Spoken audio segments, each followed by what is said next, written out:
profil qui est un peu hybride, c'est-à-dire que moi je fais de la com aujourd'hui, c'est un peu un hasard parce que j'ai pas de compétences en com, et j'ai pas de formation en com. Et moi j'ai une formation plutôt technique. J'ai commencé donc chef de projet technique à faire des sites, des web TV et autres joyeusetés tech, et j'ai appris la com sur le terrain tout seul comme un. Donc et quand on fait de la com et de la tech, c'est quand on fait de l'IA, c'est tout des compétences qui sont intéressantes. On est bon? Alors, du coup, je vais faire la blague à chaque fois. Qui a utilisé ChatGPT? Ça va forcer à lever la main et faire un peu de musculation dès le matin. Voilà. Bon, on est à 100%. Voilà. Qui a utilisé Midjourney? Donc là, déjà, on est un peu moins statistiquement. Qui a utilisé une autre IA pour faire un truc, quelle qu'elle soit? Alors, c'est là où vous faites toi. Toi, par exemple. Vous utilisez Dust? Vous avez Dust à l'école? D'accord. T'es chez qui? Ok. Moi, le référent de... Très bien. Du coup, au hasard complet. Qui avait levé la main? C'est vous. Oui, ouais.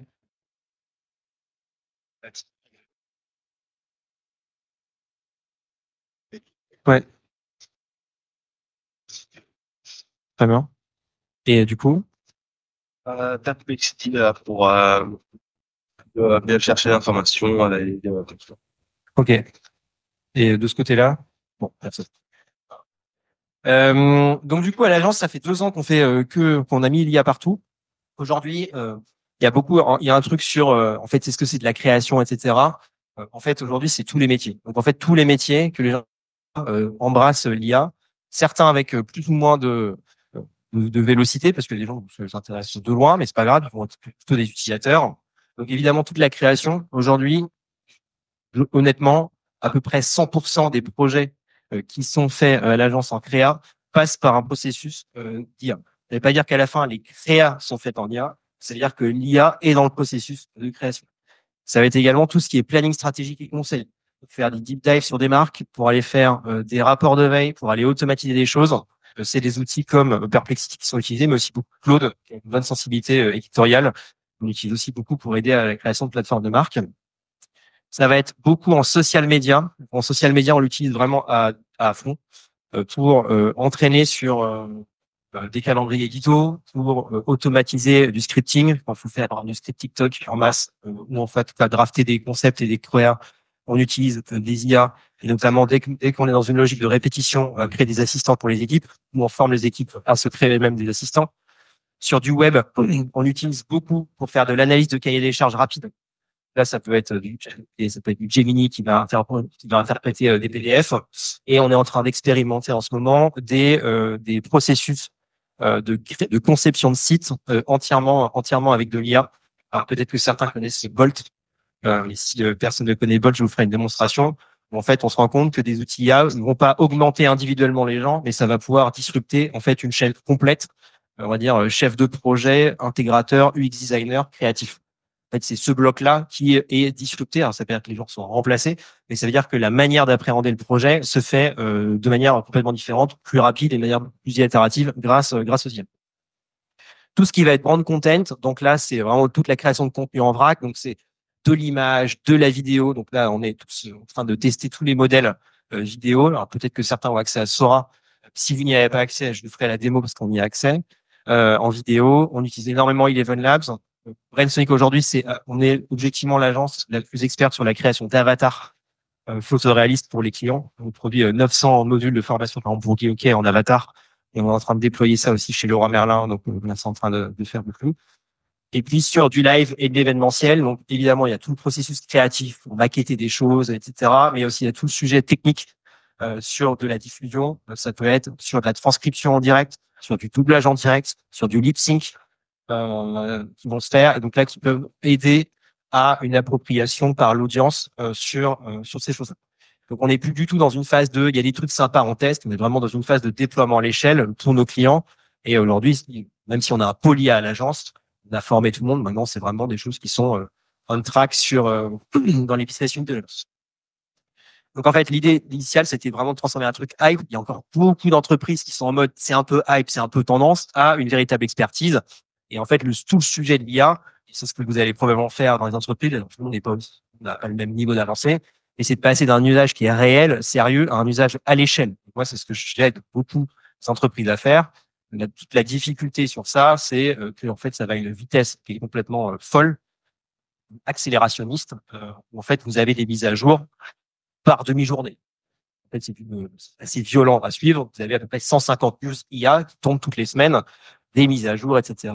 Si vous suivez l'actualité, vous avez peut-être vu qu'en ce moment, OpenIA fait son calendrier de l'avant IA. Et donc, tous les jours, vous avez une mise à jour OpenIA qui est plus particulièrement plus que les autres.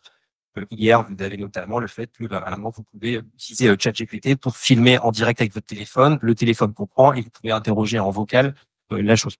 Gemini, voyant ça, réagit, fait la même chose, etc. Ça va très, très vite. Je vous invite à regarder une vidéo. Alors, c'est pas pour paniquer à Noël, mais si, alors, ceux qui sont très à fond sur l'IA l'ont peut-être vu, mais c'est cette vidéo qui s'appelle, c'est le drame de l'usine à trombone. Alors, qui est une vidéo qui revient sur justement les mécanismes d'IA et les risques associés si on n'y prend pas garde. C'est une vidéo qui dure à peu près 1 heure. De toute façon, je vous enverrai le support de présentation, donc vous aurez le lien. C'est vraiment une vidéo hyper intéressante, notamment pour comprendre des concepts qui peuvent être un peu abstraits, et notamment les concepts d'alignement dans le domaine de l'IA.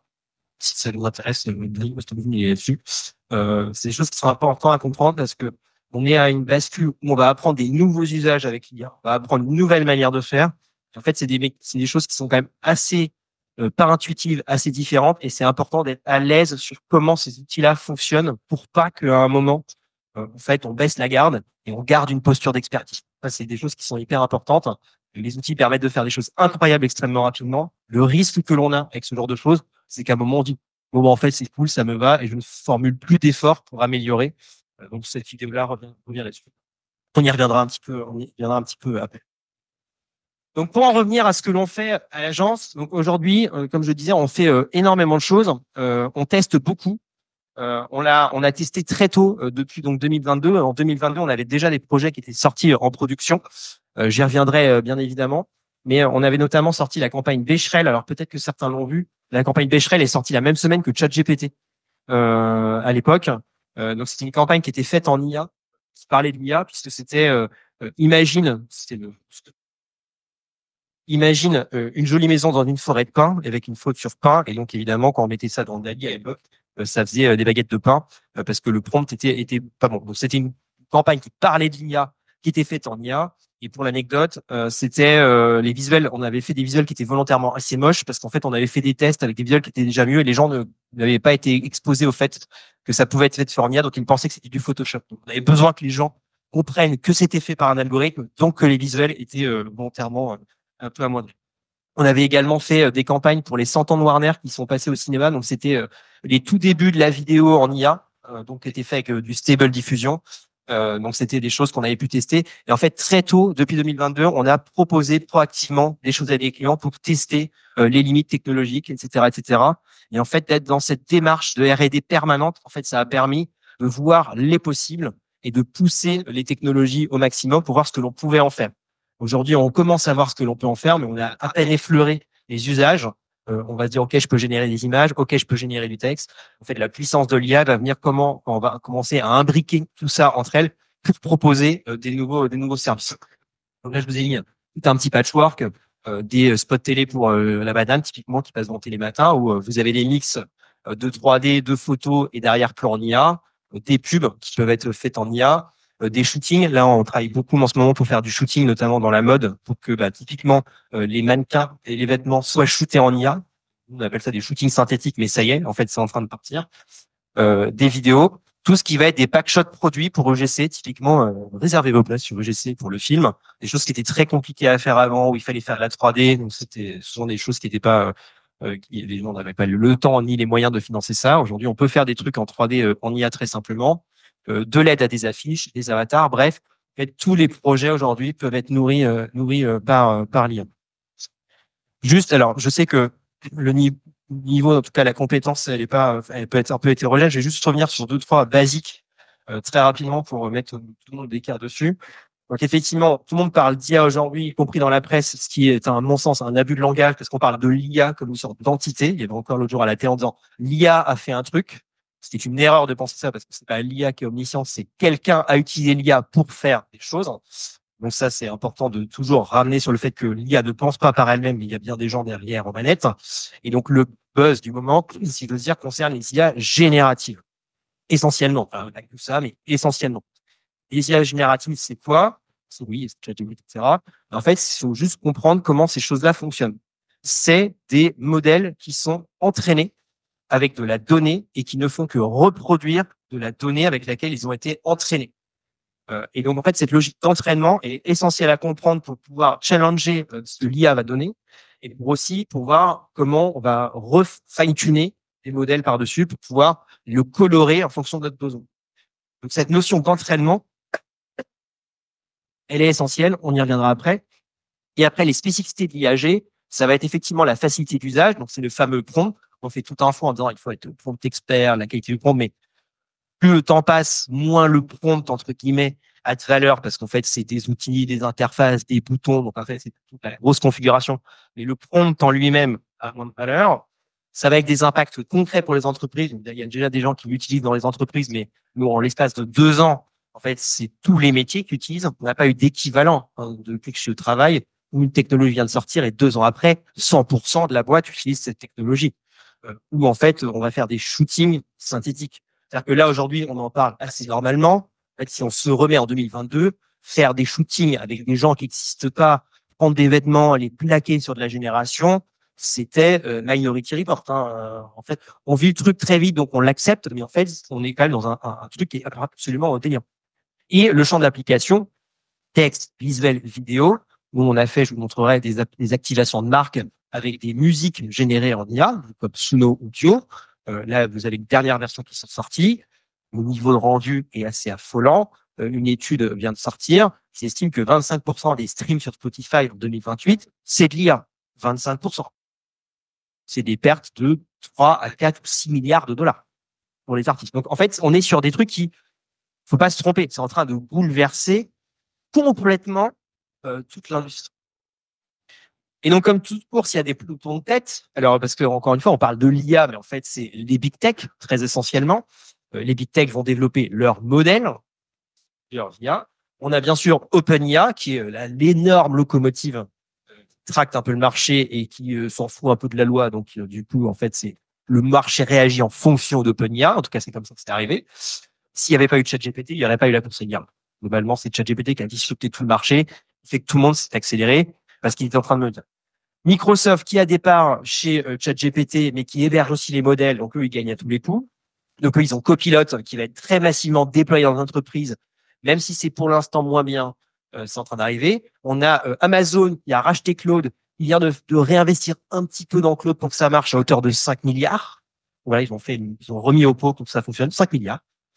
Avec Amazon Q, donc Gemini de Google. Donc Gemini est toujours un peu à la traîne et pourtant c'est un modèle qui est très bien. Hier, ils ont fait des mises à jour. Franchement, c'est assez bluffant. Je vous invite à tester sur Google AI Studio.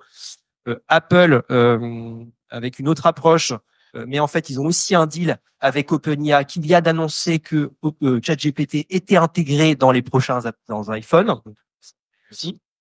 Mistral, c'est les concurrents français et Facebook avec une approche un peu différente, avec notamment qui a des modèles open source donc, que vous pouvez télécharger et faire tourner à une locale plutôt que vous ayez des serveurs complets. Et donc, faut pas se tromper. Globalement, à la fin, c'est ces gens-là qui vont gagner. Et en fait, toute la valeur ne va pas être dans je développe mon modèle IA, parce qu'en fait, pour développer un modèle IA, il faut des ingénieurs qui coûtent très cher, de la puissance de calcul qu'un humain normal ne peut pas se payer, et des datasets pour entraîner la machine. La valeur demain que vous pouvez faire avec de l'IA, c'est dans le fait de développer des services et des usages sur exploitant ces modèles. Moi, j'aime bien faire une comparaison qui est assez simple. C'est, faut considérer qu'un modèle IA, en fait, c'est comme un WordPress ou un Drupal. En fait, c'est juste un moteur. À la fin, ils vont tous faire à peu près la même chose. Et la valeur que l'on donne au service, c'est qu'est-ce que vous allez pouvoir faire par-dessus ce moteur. Après, ce n'est qu'un moteur. C'est là où il faut réfléchir. C'est là où il y a plein de choses à imaginer. Et on a effleuré un demi% de ce qu'il était possible de faire. Alors, ce qu'on observe aussi, c'est qu'on est dans une avancée par phase. Alors, parce que là, vous êtes certains en entreprise, ou peut-être tout le monde, mais tout le monde va à des vitesses différentes. Globalement, on est encore un peu, alors on sort un peu, mais on est encore un peu dans la période d'euphorie où il y a des trucs nouveaux qui sortent tout le temps et les gens essayent de découvrir. Donc après 18 à 24 mois de décalage, les entreprises, notamment les grosses entreprises, commencent à s'y mettre. C'est-à-dire qu'on pourrait se dire que ça fait 2 ans que ChatGPT arrive, mais en fait, je travaille beaucoup pour les entreprises du CAC, c'est bon, là, ça commence à y aller, commence à bien former les gens, etc. Vous avez 18 à 24 mois de décalage entre un truc qui sort et le moment où il arrive à lécher dans une entreprise. Donc là, tout le monde est en train de se former et notamment, ils recrutent aussi beaucoup de jeunes comme vous qui, eux, savent utiliser l'IA justement pour aider à l'accélération des entreprises. Donc ça, sur un CV, c'est hyper important de valoriser des compétences IA. C'est des choses qui sont extrêmement recherchées aujourd'hui. Vraiment. Après, il y a le temps 2, il y a, OK, il y a plein d'outils, c'est trop cool, je m'approprie les outils. Et en fait, c'est le temps de la désillusion. C'est OK, on a fantasmé, c'est nul ou c'est génial. Mais en fait, ça fait plein de trucs.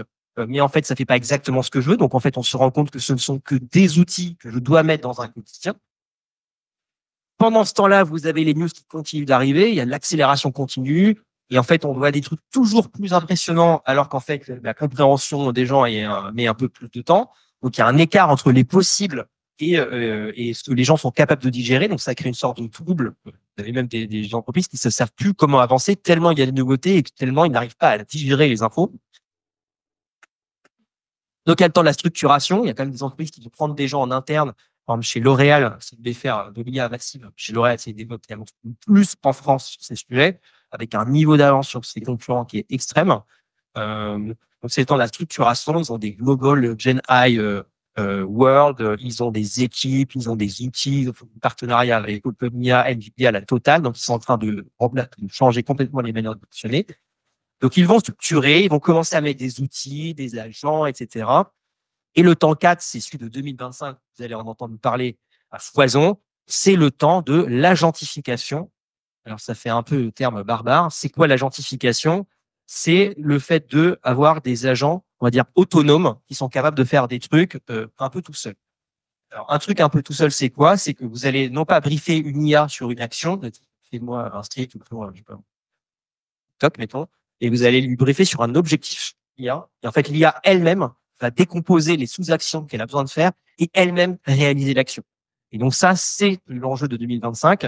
Vous avez des boîtes qui sont dessus. Vous avez OpenIA qui annonce en janvier, j'ai plus le nom, c'est Operator ou Navigator là-dessus, une IA que vous pouvez installer sur votre ordinateur et qui est capable de prendre le contrôle de votre ordinateur pour faire les actions toute seule. Ça, c'est genre. Vous avez une structure en France qui s'appelle H Company, qui a levé un peu d'argent, 220 000, qui a fait Runner H. Runner H, c'est ça. C'est-à-dire que vous briefez l'IA sur un objectif et l'IA elle-même, elle s'auto-prompte, elle fait ses actions et elle navigue toute seule sur Internet pour aller chercher les informations automatiquement et vous faire une restitution. Là, on est vraiment sur une IA qui s'auto-brief, etc. Donc ça, c'est vraiment le sujet de l'année prochaine. Donc c'est pour ça qu'il est important de comprendre tout ça assez rapidement parce que ça va très vite. Si vous voulez tester ce genre de choses, d'ailleurs, vous avez Computer Use de Anthropic que vous pouvez tester. Computer Use d'Anthropic, c'est exactement la même chose, sauf que c'est une IA que vous pouvez installer sur votre machine. Donc c'est assez simple, vous avez des tutos sur Internet pour installer Computer Use. Donc en fait, vous installez la chose et en fait, vous voyez ensuite l'IA, c'est Claude qui est derrière, qui prend le contrôle de la machine et qui commence à naviguer. Donc vous la promptez et elle va elle-même prendre le contrôle de votre ordinateur et pouvoir exécuter des actions en fonction du prompt que vous lui avez mis. Donc ça, c'est vraiment des choses qui arrivent. C'est vraiment des choses à considérer puisque Microsoft avance aussi là-dessus avec cette logique d'agent. Et en fait, tout 2025, ça va être comment je commence à automatiser des choses avec de l'IA. Donc ça va très vite, comme je le disais plusieurs fois par jour. Et ce qui est quand même assez impressionnant, c'est que en fait, c'est la vitesse d'accélération à laquelle ça va. Vous avez probablement vu ces comparaisons entre ce qu'on pouvait faire il y a 2 ans quand on abordait un portrait de gamin et aujourd'hui, c'est assez bluffant. Et aujourd'hui, et encore plus depuis hier, si vous avez Twitter et testé Grok, aujourd'hui, on arrive sur le moment où on ne peut plus voir la différence entre, enfin, sauf si on est très expert, si on ne peut plus voir la différence entre un visuel généré par IA et pas IA. C'est-à-dire que, en fait, c'est très contre-intuitif cette photo. En fait, la seule photo vraie de cette image, toutes les autres sont générées par l'IA. Il y a un chiffre qui est sorti hier d'ailleurs, qui est une étude qui est dramatique. Ils ont fait un panel de tests, ils ont mis 2000 personnes, ils lui ont exposé 500 images, je crois. Vous avez 94% des personnes qui étaient incapables de faire la différence entre une image générée et une image. Donc, on va au-dedans de gros problèmes dans des informations. Si vous avez Grok ou Twitter, vous pouvez tester. Donc, Grok, le NIV, donc c'est l'IA de Musk, hein, complètement. Et aujourd'hui, ça va. Vous allez voir pulluler énormément de contenu sur Internet parce que notamment il y a le nouveau Premier ministre. Vous pouvez générer n'importe quel visuel de personnalité politique dans un niveau de détail qui est affolant. Vous ne pouvez quasiment pas voir c'est une photo et il n'y a aucune censure. C'est-à-dire que là, vous pouvez faire Emmanuel Macron rencontre Adolf Hitler, c'est aucun problème. Et ça, vous en avez déjà plein qui arrivent sur Internet. C'est open bar, il n'y a pas de censure et vous ne pouvez plus voir la différence. Oui. C'est légal de faire ça? Alors, donc l'IA de Twitter, vous pouvez demander à le faire, il n'y a aucun problème. Après, encore une fois, c'est-à-dire que si vous contrevenez et nuisez à l'image ou vous essayez de dire que c'est vrai alors que c'est pas vrai, vous l'explosez parce que alors c'est watermarké que c'est Grok. Donc en fait, essayez de faire croire que c'est vrai alors ça n'est pas, c'est pas légal. Si vous commencez à mettre tout le monde avec Adolf Hitler, il y a un risque qu'à un moment la personne se dise qu'elle s'est retrouvée un courrier d'avocat. Les gens qui les testent beaucoup aujourd'hui, il y a beaucoup de gens qui font des blagues dessus. En fait, c'est pas si drôle que ça. Il y a beaucoup de journalistes qui sont en train de montrer et de tester aussi pour montrer justement les limites. C'est un vrai problème démocratique de pouvoir générer des photos où on n'est plus capable de voir la différence de tout et n'importe quoi sans aucune limite. Alors, sachant que moi, j'ai testé l'IA pas mal l'autre jour, donc prendre tous les dictateurs du monde, ça, il n'y a aucun souci. Faire de l'ultra-violence, il n'y a aucun souci. Mais par exemple, essayer de faire une photo de nu artistique, ça, par contre, vous n'avez pas le droit. Donc, en fait, c'est vraiment la censure à la Musk. C'est lui qui a décidé ce qui était légal ou pas. Mais bon, Adolf Hitler qui joue avec les gamins, ça, c'est OK. Et non, mais c'est affolant. Vous avez même des journalistes qui, à la sortie de ça, ont quitté Twitter. En fait, bah, en janvier 2024, on pouvait déjà faire ça aussi. Donc vous avez peut-être vu, donc ça, nous, on en fait beaucoup, j'y reviendrai. C'est des avatars photoréalistes. Là, c'est notre ami Michel-Édouard Leclerc.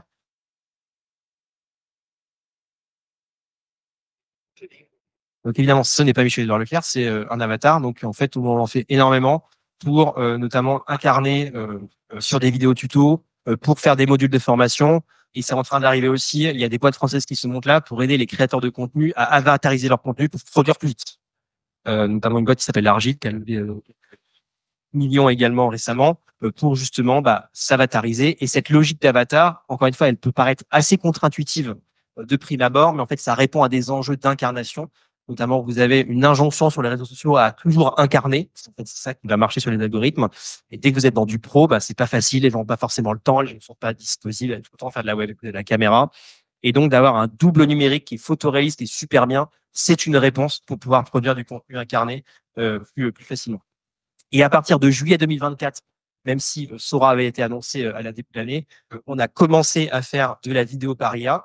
Donc, avec plein d'outils qui sont arrivés, vous avez du Runwave, vous avez du Luma, Sora n'était pas encore accessible, vous avez du Kling. Aujourd'hui, nous utilisons énormément Kling, qui est le modèle chinois pour faire de la vidéo, qui a les meilleurs rendus. On fait des projets en prod, hein, avec BNP, avec des projets comme Kling. Et vous avez des sociétés qui vont un peu plus loin. Par exemple, vous avez ce spot Coca-Cola que vous avez peut-être vu, qui est le spot Coca-Cola de Noël qui est passé à la télé aux US, qui est entièrement fait en IA. Alors, il s'est fait bâcher fou, parce que il y a plein de gens qui trouvent ça pas bien. En vrai, c'est discutable parce que ça se voit énormément, c'est l'IA. Ils ont refait un vieux spot de Coca-Cola en IA. Je trouve que c'est pas très intéressant de refaire du vieux avec de l'IA, ça se voit. Il aurait mieux valu faire autre chose. Mais en tout cas, on est quand même d'un monde où il y a 2 ans, on trouvait ça cool de faire un poème avec ChatGPT et que c'était cool. On fait un spot en télé avec de l'IA. Donc ça, c'est vraiment un marqueur assez fort. Et vous avez de plus en plus en Asie, aux États-Unis, de l'IA qui arrive en télé. Et je termine juste. Et du coup, en fait, c'est une disruption massive. C'est-à-dire que faire ça avant sans IA, c'était des centaines de milliers d'euros. Là, vous avez des studios de 3 personnes qui sont capables de le faire. Donc, c'est un bouleversement majeur qui est en train d'arriver sur l'industrie. Oui.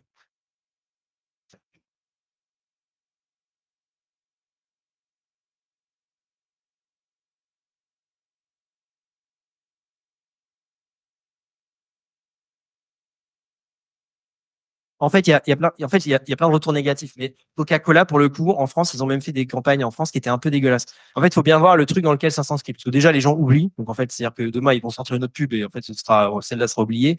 En fait, ce qui se passe, c'est comme Disney. En fait, ils poussent, en fait, le secteur à avancer.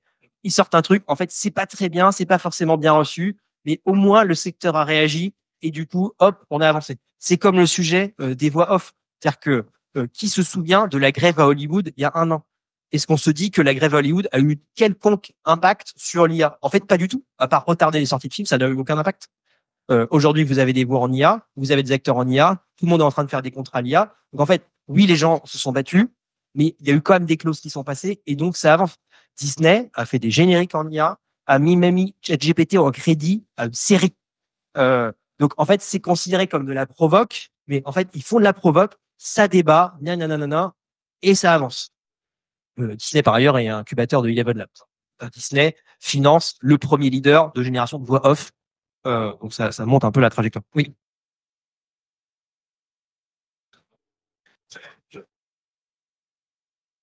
Après, là c'est ce que j'en pense moi. C'est-à-dire que, en fait, ce que j'en pense moi, c'est-à-dire que c'est toujours l'histoire du consentement. C'est-à-dire qu'en fait, si c'est, je vais dire un peu putassier, que ça sert à rien, qu'en fait personne n'a donné son consentement, éthiquement, c'est pas bien.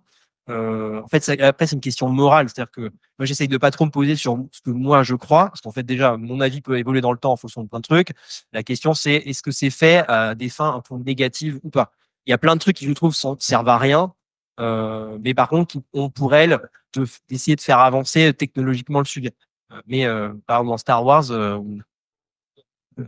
je crois qu'ils ont fait revivre Peter Cushing. Donc, Peter Cushing, bon. Je crois que la famille n'était pas d'accord, ils l'ont fait quand même. Donc là, moi, ça me pose un problème dès lors qu'en fait, les gens sont pas d'accord, on le fait quand même, etc. Mais si les ayants droit sont OK, que ça respecte l'œuvre, par exemple, la dernière chanson des Beatles, ils ont travaillé beaucoup avec l'IA pour la faire revivre, mais en fait, c'est fait avec les ayants droit, les autres Beatles vivants sont OK, le produit final est de grande qualité. En fait, c'est OK. En fait, la question, c'est faire de l'IA et avoir un truc de merde à la fin. En fait, à la fin, c'est un truc de merde. Euh, et d'ailleurs, c'est un problème, c'est-à-dire qu'on utilise beaucoup de oui, mais c'est en IA pour justifier un truc de mauvaise qualité. En fait, un truc fait par un humain de bonne qualité, c'est une qualité, de mauvaise qualité, c'est une mauvaise qualité, et avec l'IA, c'est pareil. À la fin, c'est est-ce que c'est objectivement bien ou pas bien? Est-ce que ça sert? Est-ce que ça. Et donc, en tout cas, Coca-Cola fait avancer le truc. Là, il vient de sortir une opération hier sur le Père Noël. Donc, le Père Noël est en 3D, on peut lui parler, on peut faire de la génération, etc. Coca-Cola pousse le sujet. Et mine de rien, le secteur réagit. Si vous vendez, peut-être plus sur Vinted que sur Le Bon Coin, mais par exemple, sur Le Bon Coin, vous avez une entreprise qui commence à absorber tous ces modèles IA dans leur quotidien. Maintenant, sur Le Bon Coin, quand vous voulez vendre, je sais pas, moi, un jeu vidéo, vous mettez juste, je sais pas, Spider-Man 5, Spider-Man PS5, machin. En fait, le résumé, la fiche type de l'annonce est directement suggéré par l'IA. Donc là, c'est ce que je disais, c'est il se passe 2 ans entre le truc sort, c'est implémenté, c'est digéré, ça arrive dans les usages. Il va se passer un peu de temps. Et commencer à observer aussi, moi je fais beaucoup de capture d'écran dès que je vois une IA, de comment les boîtes commencent à implémenter ces modèles dans leur quotidien, parce qu'elle est là en fait l'utilisation. Bien sûr, on va s'augmenter individuellement, et après on va avoir des modèles IA intégrés partout, dans toute la chaîne. C'est le cas ici avec Le Bon Coin, c'est le cas aussi, et ça vous allez en voir partout cette année, les assistants vocaux temps réel.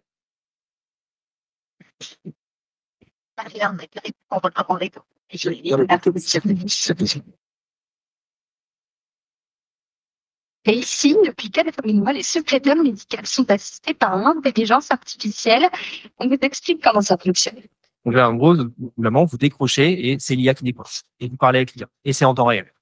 Et donc, c'est très efficace. Si vous avez ChatGPT payant, vous pouvez déjà utiliser le mode vocal avancé. Vous vous rendez compte qu'en fait, ça réagit en moins de 0,3 millisecondes. 0,3 millisecondes, ça fait peut-être le temps que le cerveau met à comprendre le truc.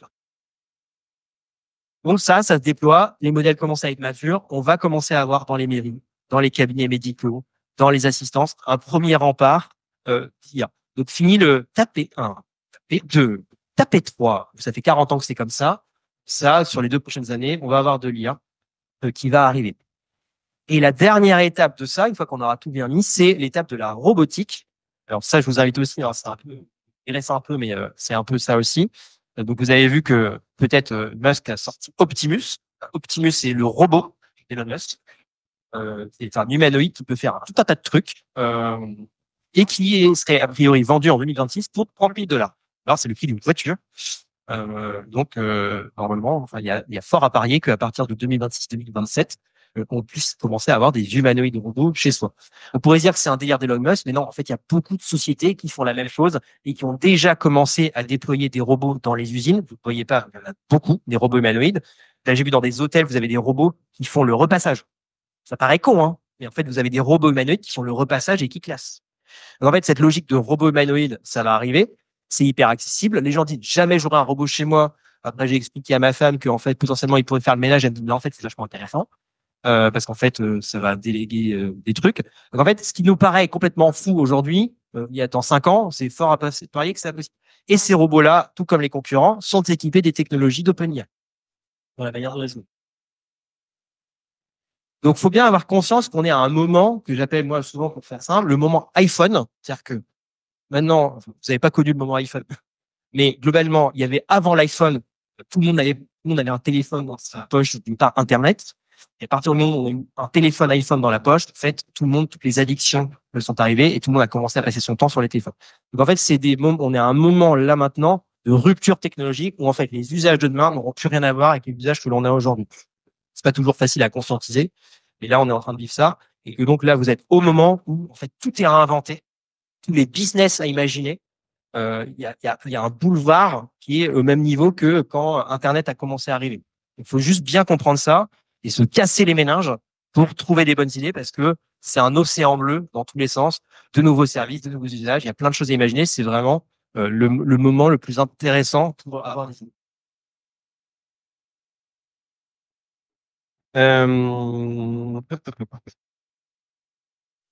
Donc, je vais vous remontrer quelques projets de l'agence.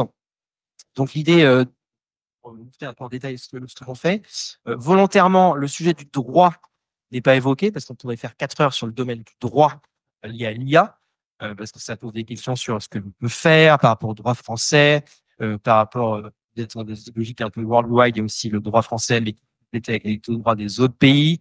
Il y a le sujet des biais, etc. Donc, on pourrait faire 2 heures dessus. Donc, je n'évoque pas volontairement cette partie-là, mais bien sûr, elle est à considérer.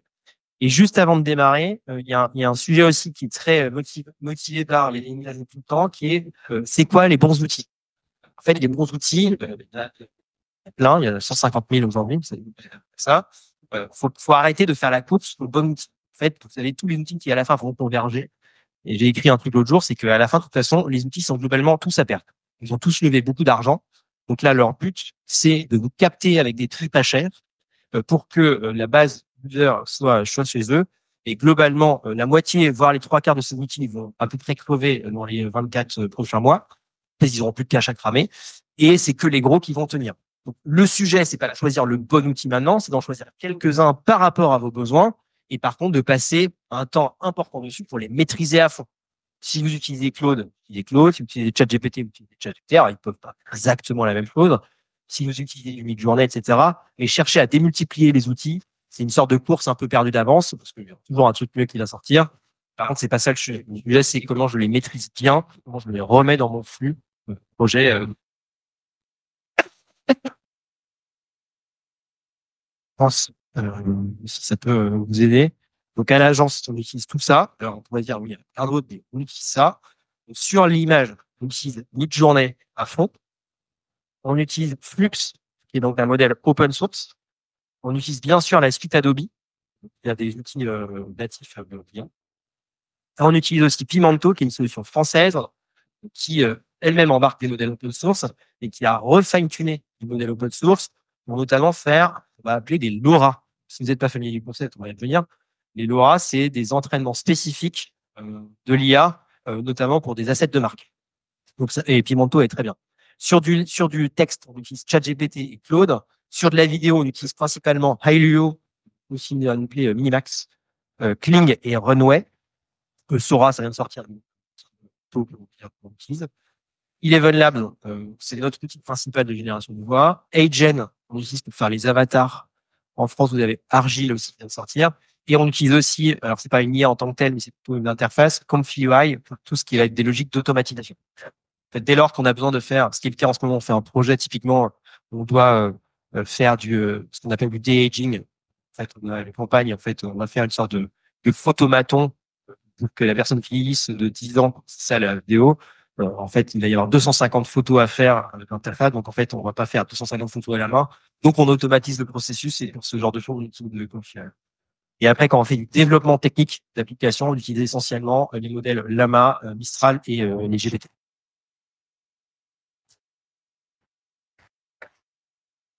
Donc, Becherel, j'en ai parlé tout à l'heure, qui est la première campagne que l'on a fait à l'agence.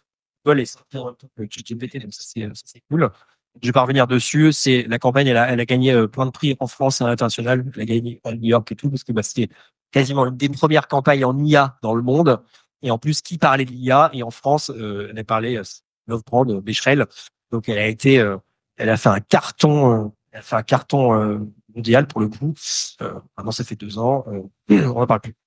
Plus intéressant, on travaille pour la banane française de Guadeloupe et de Martinique, donc qui est la banane que vous pouvez acheter, qui a ce petit drapeau sur elle. Donc ça, c'était la campagne que l'on shootait en 2021. Donc on avait fait de la DA, hein, c'est bien nous qui avions fait la DA, mais on l'avait fait sur Photoshop. Et à un moment, à l'époque, en 2021, quand on voulait faire un joli shoot, il fallait faire un shoot.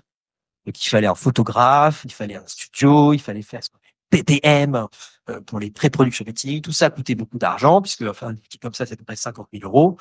Et puis, vous avez des droits, ce qui fait que quand vous voulez mettre la banane sur un stylo du photographe, on demande 5 000 euros. Donc, tout ça coûte beaucoup d'argent et c'est un peu long.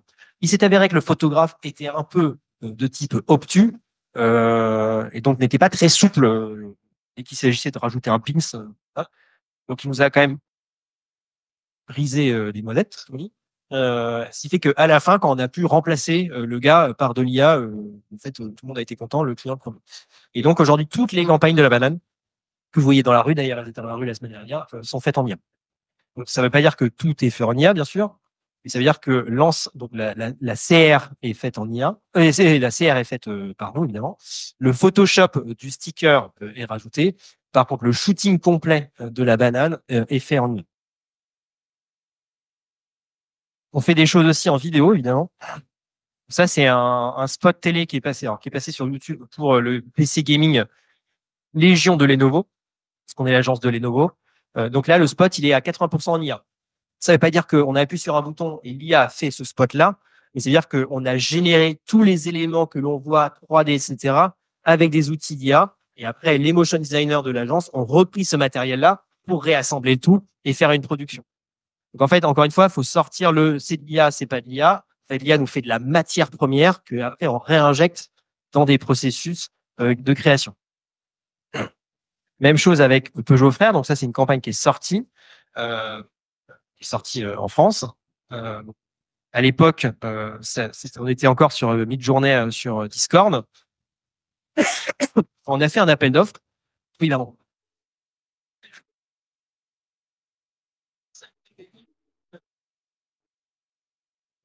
Alors, sur le cas de Lenovo, typiquement, nous, on a fait, c'est un projet qu'on avait fait l'été il y a 2 ans. On a fait le projet intégralement en 10 jours, sachant qu'en 10 jours, nous, les équipes de prod ne connaissaient pas encore déjà, les outils n'étaient pas aussi performants que maintenant. Et en plus, nos équipes de production étaient montées en compétences sur les outils. Donc, on savait pas trop comment faire. Et à la fin, on a fait tout ça en 10 jours, sachant que faire la même chose que l'on voit là sur un modèle sans IA, c'est plutôt 1 mois de prod. Pour avoir un élément de comparaison. Encore une fois, ça va très vite. Donc, en fait, je vous montre des choses qui, dans la manière de faire, sont déjà obsolètes. Et donc, ça reste intéressant. Oui.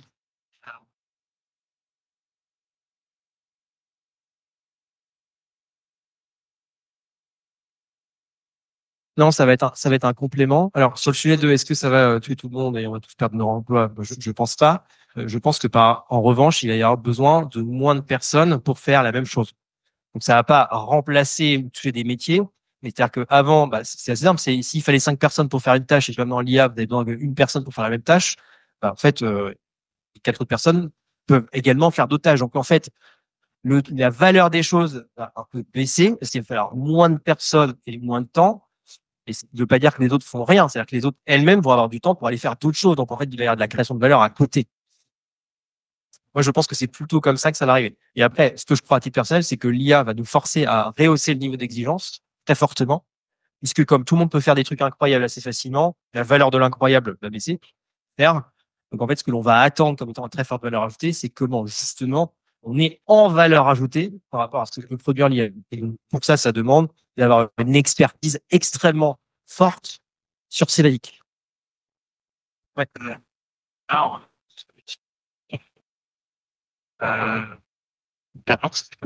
ça, j'ai tout qualitatif aussi d'une bonne réflexion. Un peu idéal, justement, que vous n'utilisez pas forcément à 100%, vous aimez faire tout. Et ça a un gain de temps qui est forcément. En fait, c'est pas, encore une fois, c'est pas opposable, dans le sens où, encore une fois, ça ne remplace pas les motion designers puisque c'est les motion designers qui travaillent avec l'IA. En fait, c'est toujours le même gars, c'est juste qu'il a des nouveaux outils. Et après, en fait, il va prendre ce qui l'intéresse, délaisser ce qui ne l'intéresse pas.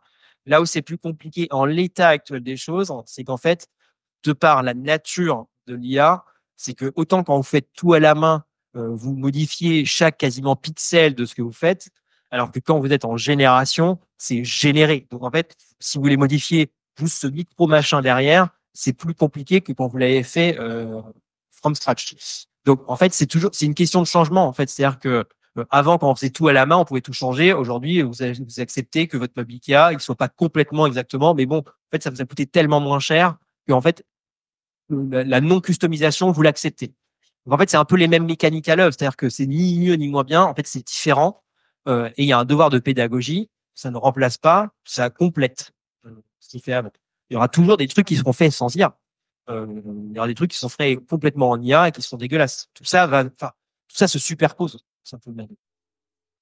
Pour en revenir à Peugeot, donc ça, c'était des visuels que l'on a fait pour un appel d'offres. Donc, on en a fait 8 comme ça en un jour. Alors, c'est pas les visuels finaux.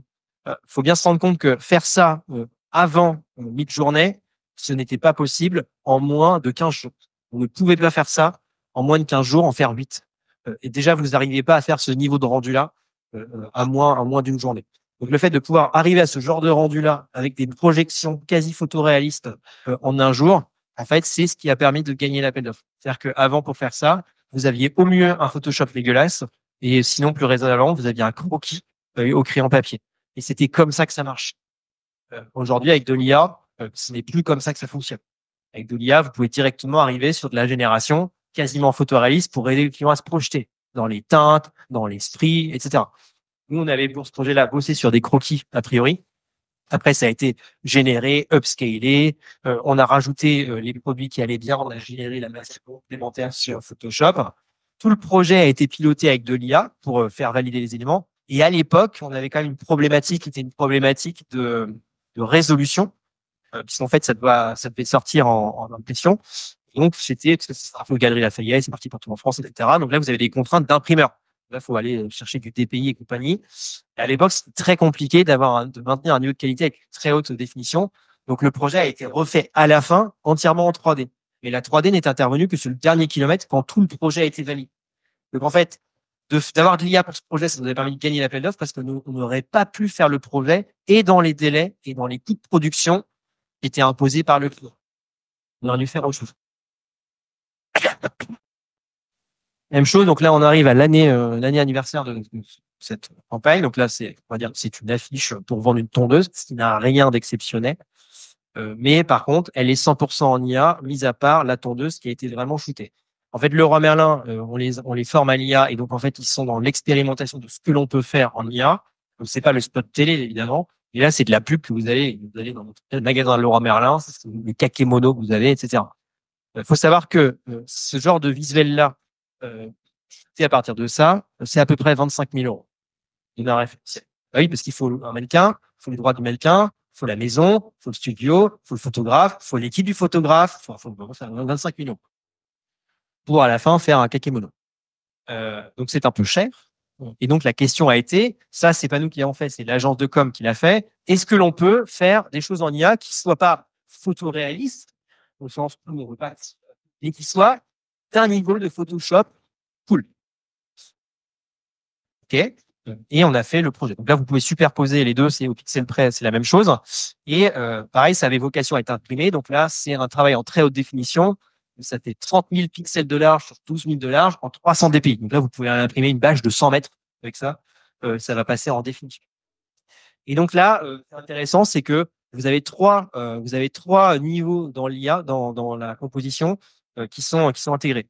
Vous avez l'arrière-plan. Vous avez l'arrière-plan qui a été généré one shot et ensuite qui a été upscalé à peu près 50 fois pour monter en définition avec des outils d'upscaling IA, notamment Magnifique.ai et Topaz, qui permettent de monter en définition quasiment indéfiniment. On a la cage à oiseaux qui est un mix de génération de journée plus de retouche Photoshop IA, designé exactement ce que vous voulez. On a la tondeuse qui a été shootée à l'agence avec notre motion designer qui a servi de référentiel mannequin pour avoir notamment la position des mains. En fait, une fois que vous avez la tondeuse, bonjour, pour aller générer la position des doigts, c'est quasiment injouable. Donc, on a shooté la tondeuse exactement et on avait acheté un petit carré de pollution vert dessus. Et après, dans Photoshop, on a modifié Charlie, qui est notre motion designer, et on lui a changé la tête, les polos, etc. Et après, on a upscalé la définition de Charlie pour le monter en définition. Après, on a tout réassemblé. Vous avez 2 jours de retouche manuelle et vous avez ce rendu. Vous avez ce rendu qui est parti, qui est passé dans toute la France chez Leroy Merlin. Et donc, ça a été vendu 7 000 €, ce qui nous division par 4 des coûts de production. À la fin, ça c'était vendu tranquille. Vous avez peut-être vu en ce moment la campagne. Alors, elle tourne partout. YouTube, on affiche au Monabank. Donc, il y a la campagne dont je vous parlais avec l'esprit un peu Wallace et Gromit.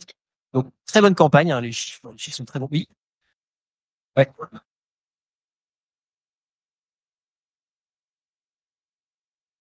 Bah oui, parce que nous on vend, on vend du service. En fait, si vous voulez vraiment faire un shooting, ça le prix du shooting, parce que vous payez le photographe, le machin, vous payez plein de gens en fait. Là, on paye l'équipe IA. En fait, la question, est-ce que vous vendez moins cher les trucs? Moins cher, c'est juste que pour le même prix, on fait plus. Et par contre, maintenant, il y a une nouvelle valeur, c'est-à-dire un shooting synthétique, ça coûte moins cher que d'avoir le photographe, le shooting, le studio. En fait, on vend ce qu'on estime le juste prix des choses, qui est le temps qu'on y passe, plus la valeur de l'expertise qu'on a dessus. Et bon, à la fin, même, ça reste moins cher que de dépenser. Ça peut être la question. Est-ce que ça te permet de gagner plus d'argent ou moins d'argent? Plus. Clairement. Alors, nous, parce qu'on est dans une position un peu différente. C'est-à-dire qu'on est quasiment les premiers à avoir fait de l'IA. Aujourd'hui, on a une réputation sur Paris, et notamment en France, qui est l'agence expert en IA. En fait, il y a plein de gens qui viennent nous voir pour notre expertise. On fait des projets en IA. Là, j'ai compté hier, on en a 17 en cours de prod en ce moment. Projet tech, etc. Les agences qui ne s'y sont pas mises, elles subissent un peu plus l'IA. Elles sont plutôt en rattrapage. Et moi, j'ai discuté avec une agence hier qui me disait qu'ils avaient perdu 90% de leur business, qui était de la rédaction pour du SEO, parce qu'en fait, les mecs, c'est très bon. Donc, en fait, c'est très, ne vous dites pas avec l'IA, je pousse 1 million avec l'IA. En fait, ça dépend de l'image que vous avez sur le marché. Nous, on a la chance, on a provoqué cette chance, hein, mais on a la chance d'être identifié. Donc, on vient nous chercher pour ça. Il y a des gens qui s'y sont pas mis, qui savent pas quoi répondre à un client quand ils sont interrogés. Le client a peur. Du coup, il se dit, est-ce que c'est bien le bon prestataire qu'on va accompagner là-dessus? Et donc là, ils perdent leur business. Et vraiment, les gens, ils disent, bah, avant, on avait beaucoup de rédac et SEO, pour le faire avec nous, hein. Et je dis, bah, en fait, les gens, 90% de la fait. Donc ça, c'est pour ça, moi, j'ai toujours considéré que tout ça était un tsunami et que, puisqu'on considérait que le tsunami, on va tous se le prendre, autant se dire, on va se le prendre vite, trouvons la planche de surf et essayer d'être dessus plutôt que d'attendre qu'il nous fasse et un peu la philosophie de et c'est vraiment une idée, moi je suis contre l'IA, je suis contre la pollution. Factuellement, elle est là. Qu'est-ce qu'on fait une fois qu'on s'est dit que c'était là et que ça allait arriver? Monabank, donc campagne que vous pouvez peut-être voir parce que ouais, c'est Gromit, donc j'ai de très bonnes campagnes, les chiffres sont très bons. Donc ça, c'est fait par une artiste qui s'appelle Inès, qui a bossé notamment chez Man. Ça, c'est vraiment des visuels de la campagne qui font. Et ça, c'est les visuels du modèle IA qu'on a développé. Donc ça, c'est très long à faire. Et ça, c'est 7 secondes par minute.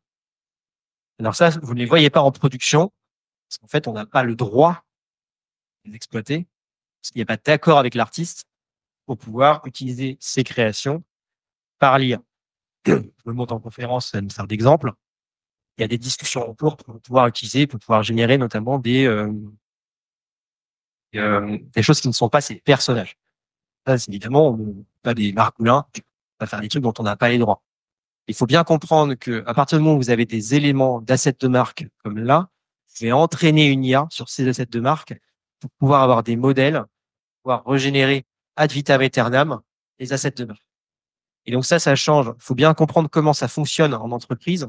Ces entreprises créent des campagnes et après, le plus gros du budget des campagnes, c'est la déclinaison dans tous les formats, le social, le machin.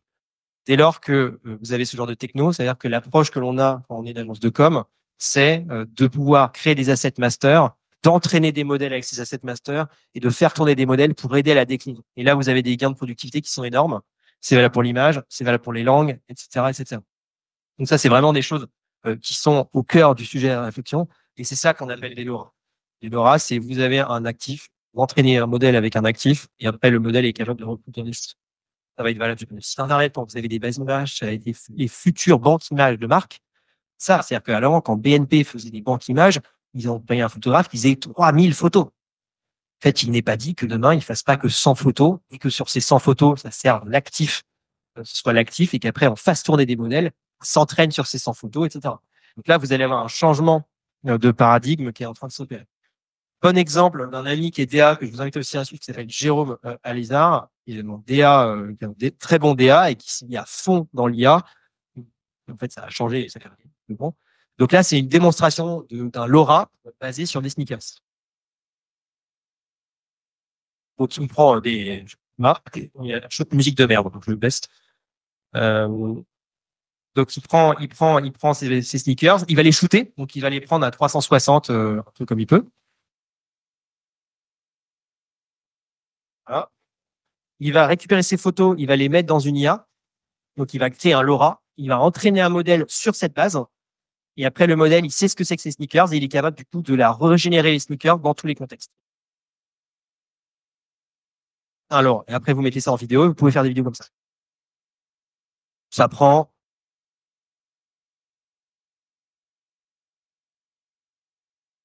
Mango, nouvelle collection. Alors, ils ont été malins parce qu'ils se sont simplifiés la vie, donc ils ont fait un bon coup de com' et en fait, en même temps, ils ont fait un truc assez simple. Mais c'est malin.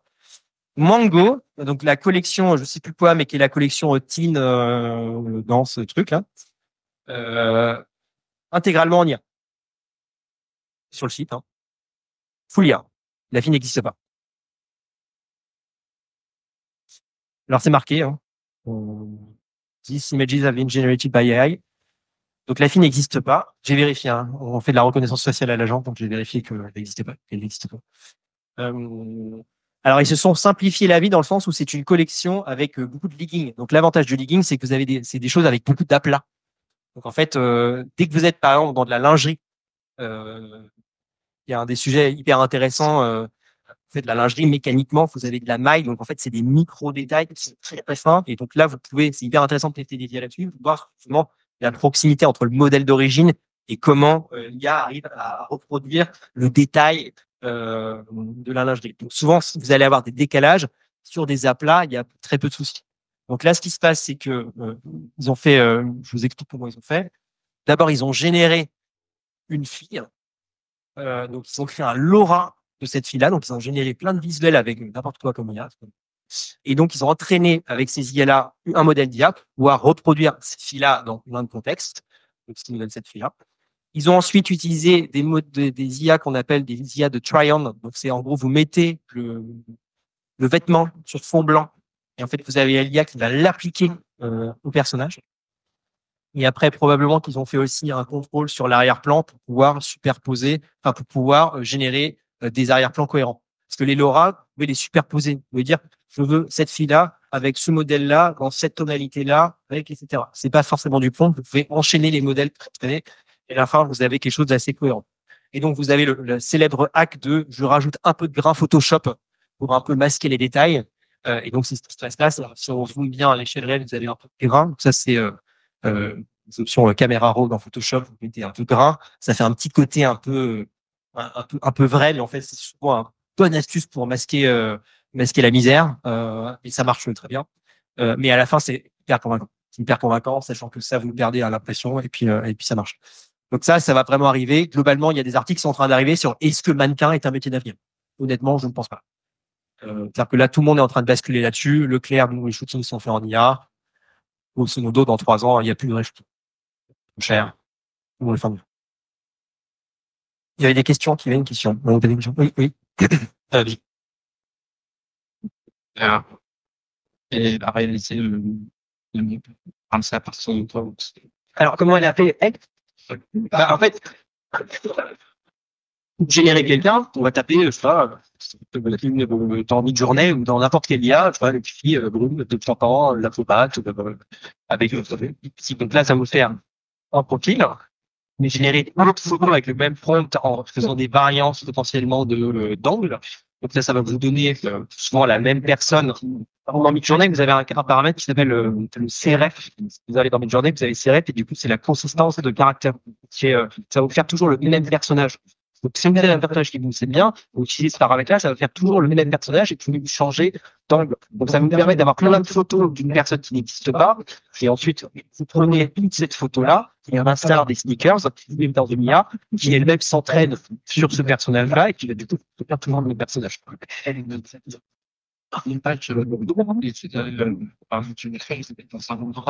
On l'est dans une autre IA, qui est notamment un Flux, par exemple, qui permet d'avoir des possibilités de LoRa. Donc, c'est des fonctionnalités de certaines IA. Donc, après, je te on va pas besoin de rentrer dans toutes les techniques, mais si vous tapez Flux LoRa, vous avez un peu de tutos sur la note. Dit, c'est qu'il y a beaucoup de combos entre les IA. C'est que ça, en fait. C'est que ça. C'est que ça. En fait, c'est ce que je dis, toute la valeur de l'IA, c'est d'imbriquer les trucs. C'est-à-dire que générer une image en soi, c'est sympa. C'est saut 2024 ou saut 2023. En fait, là, dès 2024, on commence à faire les trucs, c'est Photoshop, Flux, machin, truc, bidule. Et en fait, c'est très vite de l'ingénierie. Et en fait, on se rend compte qu'en fait, j'ai un gros problème. Il faut savoir décomposer le problème en sous-problèmes. Donc là, tout le monde dit, comment ils ont fait ça? En fait, quand on fait l'IA, c'est facile, hein. Mais je vais vous expliquer ça, puis ça, puis ça, puis ça. Et si vous avez jamais pratiqué, si vous n'utilisez pas intensément, vous pouvez pas faire ce travail-là, donc vous savez pas aborder le problème. C'est un peu des maths, hein. Juste avoir les règles, savoir aborder la question. Il y a une autre question par là. Ah oui, j'en parle pas, mais j'ai un avis très tranché dessus. Mais quelle est la question?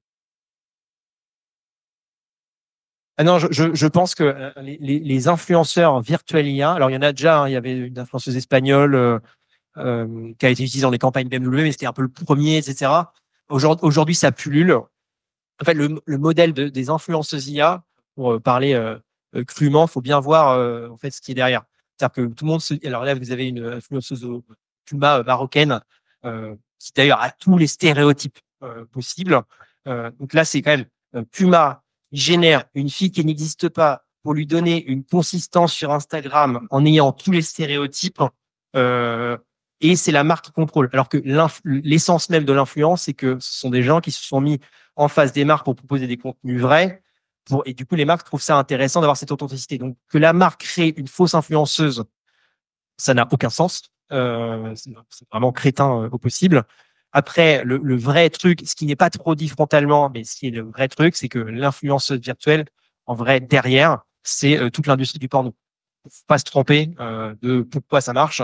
Et donc, en fait, tout le monde est en train de enfin, pas tout le monde, mais en fait, le gros sujet, c'est derrière comment les gens commencent à créer des influenceuses virtuelles sur Instagram, qui sont un peu mignonnes et en fait, qui redirigent vers des OnlyFans, qui sont eux-mêmes générés par l'IA et qui génèrent beaucoup de contenu. En fait, le vrai sujet, pas trop dit, mais c'est celui-là. Pour être très clair sur le système. Et là, pour le coup, quand on gratte un peu les gens qui font l'IA, alors j'ai une autre activité. Oui.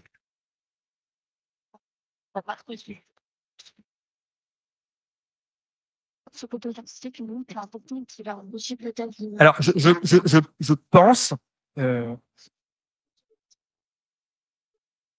je pense, après, faut jamais partir, enfin, faut voir aussi comment les plateformes évoluent. Souvent, TikTok propose d'avoir des contenus IA qui vont simplifier. Donc, en fait, c'est-à-dire que, en fait, tout ça peut quand même vite partir en sucette, hein. C'est quand même, il y a de la réglementation, etc. Moi, je pense que ce n'est pas pour ça que l'influence existe. Donc, je ne vois pas l'intérêt pour les marques de créer des gens qui n'existent pas, qui vont contrôler eux-mêmes et qui ne veulent pas être authentiques, qui seraient dans des stéréotypes d'authenticité. Et donc, quand on en arrive là, souvent un autre truc se crée qui va chercher autre chose.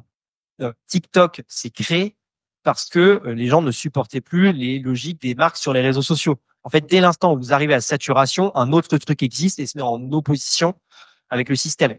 Et donc là, aujourd'hui, tout le monde va sur TikTok, donc tout le monde fait du TikTok, donc tout le monde fait de l'anti-com traditionnel. Il y a des moments où c'est un trop plein, et ce jour-là, un autre truc va popper. C'est comme ça que ça existe. C'est que des rattrapages, et quand ça fait suer tout le monde, ça arrive. Peut-être que l'influence virtuelle va exploser. Ce serait vraiment, je pense, bête. Ça peut arriver. Si ce jour-là, ça arrive, il y aura encore un pivot qui va arriver, un autre truc va émerger. Sur de la vidéo, effectivement, donc aujourd'hui, on peut animer beaucoup de vidéos. Donc, on a typiquement là, c'est des campagnes sur lesquelles on travaille. Alors, le problème de la vidéo, c'est que ça fait toujours déjà super sympa, mais vous avez un contrôle qui est un peu faible. Vous mettez un prompt, vous faites un résultat. Si vous n'aimez pas le résultat, vous jetez. Donc, en fait, vous générez beaucoup de choses avec très peu de contrôle. Donc là, on est content, il fait un petit coucou qui est un petit peu un salut un peu limite. Mais voilà. Donc là, on a une image. On a une personne un vieux beau qui est dans sa voiture et qui fait un petit coucou. Et selon les IA, ça vous fait des rendus qui sont différents. Donc, sur un malentendu, vous avez ce qui vous convient et ce qui est cool et vous pouvez l'exploiter. Mais sinon, c'est assez compliqué. Et ce qui est surtout intéressant, c'est qu'après, avec les outils d'IA, vous pouvez maintenant créer vous pouvez augmenter la définition de l'image.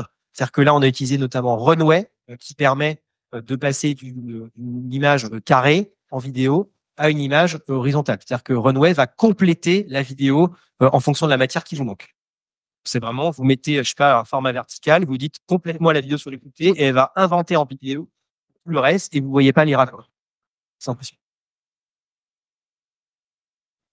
Je parlais d'UGC. Donc, UGC, c'est l'IA partout. Aujourd'hui, UGC, pour vous donner un chiffre, c'est à peu près 15 000 assets créés par an. Donc, ça va être dans les spots, dans les affiches, sur le programme CRM, en digital, sur les médias sociaux, bref, tout. On a 2 personnes pour faire 15 000 assets par an. On ne pourrait pas faire ça sans IA. Et j'ai mis quelques campagnes, ce qui fait que par exemple une campagne Halloween, avant, vous aviez un jour pour faire la Halloween, vous mettiez Halloween, sitôt en snapshot, ça, de toute façon, vous n'avez pas la confiance. Aujourd'hui, vous avez que des campagnes customisées pour tous les événements. Halloween, Noël, ça c'est les cinémas qu'on a repeints à la manière de Wicked. On fait des FOH avec de l'IA. Donc là, c'est full IA. C'est de l'édition mid-journée pour générer les citrouilles, de l'édition mid-journée pour générer l'araignée, et c'est de l'animation. Et c'est de l'animation vidéo après pour animer l'araignée en IA et faire le travelling arrière. Ça nous a pris environ un quart d'heure à faire, à partir d'une photo de cinéma. Sur Leclerc, même chose. Faire un FOH, avant faire un FOH, ça coûtait 20 000 euros. Aujourd'hui, maintenant, on peut faire ça. Ça nous a pris environ un quart d'heure. On est sur ce genre de ratio. Peut aussi retoucher. Alors ça, on l'utilise beaucoup. Si vous avez des shootings, dans vos projets, pas. Alors là, je fais une démonstration avec Charlize. Et globalement, on peut maintenant retoucher très facilement des expressions faciales. Alors là, c'est un modèle qui s'appelle Live Portrait. Vous avez des fois des interfaces qui vous permettent de corriger en live. Vous importez une photo et vous pouvez en live corriger l'expression de ses yeux, faire un peu pivoter le visage, lui rajouter un peu de sourire, etc. Avant, c'était du Photoshop. C'était une demi-journée pour corriger un petit peu. Là, vous avez des réglettes, même vous amusez, ouvrir la bouche, fermer la bouche, faire des clins d'œil, etc. Nous, on utilise maintenant ça sur tous les shootings. Gagner un temps monstrueux. C'est-à-dire qu'avant, faire ça, c'était des dizaines, c'était des milliers d'euros. Là, maintenant, c'est l'alternant. C'est vrai, hein. Là, on a fait une campagne, c'est l'alternant qui a fait les gosses. Faudrait qu'elle se mette un peu plus sur le côté, qu'elle ait un regard un peu plus espiègle. C'est-à-dire que faire un Photoshop de retouche pour qu'elle ait un regard un peu plus espiègle, en fait, si vous n'aviez pas fait ça sur le shooting, c'était... Ah, c'est pas grave. Elle sourit pas. Ça serait bien qu'elle faudrait voir comment ça rend si elle sourit. Horrible. C'est ça du try-on, je disais tout à l'heure. Donc ça, c'est les trucs sur lesquels on travaille. Vous mettez ça. Vous avez généré une fille qui est... Et après, le modèle, il applique la robe sur la fille automatique. Alors, vous avez même des tests que vous pouvez faire sur, il y a des gars qui sont amusés à faire des extensions Chrome, parce que vous dites, vous utilisez un gars Wi-Fi, c'est cool. En fait, vous allez sur, je sais pas, Sarah. Du coup, j'aimerais que ce soit mon profil et qu'on applique les modèles en live sur moi. Vous avez des extensions Chrome qui s'appellent les extensions Chrome de Tryon, où vous pouvez uploader une photo de vous. Et en fait, sur les sites e-commerce, vous dites, cette robe-là, applique-la sur moi. En fait, en live, le modèle, vous l'appliquez sur vous. Voilà. Ce que l'on fait beaucoup aussi donc à l'agence, donc ça j'imagine que vous le faites, mais c'est l'analyse de documents en masse. Donc, si vous le pratiquez pas, vraiment faites-le. En fait, ça peut vous faire l'intégrale d'Harry Potter. Donc là, c'est par exemple le rapport de Dove sur l'IA. Il y a 80 pages en anglais.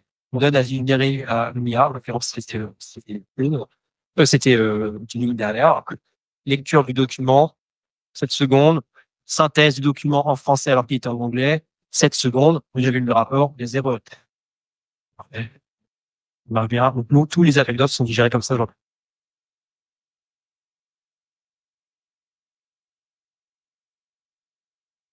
En page 362, ah bah, quel est le délai de réponse? Blague à part, on fait... Est-ce que ça accélère le temps de réponse des annonceurs dans les appels d'offres? Ah non, non, ça, on n'y est pas encore. On forme les gens, hein, parce que ça accélère. On fait beaucoup d'assistants. Alors, je vais faire une démonstration. Donc là, les équipes, on équipe les équipes d'assistants. Donc en fait, l'assistant, c'est vraiment une IA, le ChatGPT, mais qui est entraîné pour faire une action précise. Et donc la bonne règle pour savoir si on doit faire un assistant, c'est est-ce que ce que je fais n'a aucun intérêt et je le fais plusieurs fois par semaine. Donc si oui, il y a probablement un assistant à développer. Exemple, un exemple. Rayon, social media de Leclerc. Donc il y a un post sur Facebook qui bien, avec quelques likes par semaine, organique. Le menu de la semaine. La semaine, c'est quoi? C'est vous avez chez Leclerc des produits en promotion les semaines et on doit faire une semaine avec ces produits d'idées recettes, etc. Donc c'est les visuels, les idées recettes et puis la recette. Ça, ouais. Les gens sur Leclerc qui ils sont contents, ça va bien, il faut le faire. Ça n'a aucun intérêt intellectuel à faire. C'est chiant comme la mort. Donc on a fait des assistants. Donc, en fait, l'assistant, vous lui mettez juste les 7 produits de la semaine en promo, lardon, endives, ce que vous voulez. Pouf, directement, comme il est entraîné, bah, il vous propose une liste de recettes. Là, on est content, on n'est pas content. Et j'aime pas ça, on change. Donc, on change le dimanche, parce que sauter de nouilles aux légumes, j'aime pas. Faut une autre recette. OK, brochette de tofu marinée à la sauce soja, c'est super. Et derrière, je dis, bah, maintenant, il est entraîné et il fait les visuels tout seul. Voilà. Il fait les visuels tout seul directement. Une fois qu'il a fait les visuels, on lui dit, est-ce que tu peux me faire la recette directement? Et donc, d'un scénario qui vraiment n'avait aucun intérêt pour les équipes, qui mobilisait un chef de projet, un community manager, éventuellement un créatif, vous avez une personne tout seul qui fait tout. Et ça, répliqué une fois sur tel sujet. Oui. Bon. En fait, en vrai, c'est vérifié par un humain. En fait, on va pas dire, mettez des robes dans les crêpes, c'est joli, mais d'ailleurs, ce serait bien de mettre du robes dans les crêpes. On vérifie quand même ce qu'on met. Sur les visuels en IA, il n'y a pas d'obligation légale. En France, c'est que ce que l'on fait est fait en IA. Alors, il y a des obligations au niveau des plateformes. En fait, si vous faites de l'IA sur TikTok et Insta et que c'est détecté comme tel, la plateforme va vous obliger à le mentionner.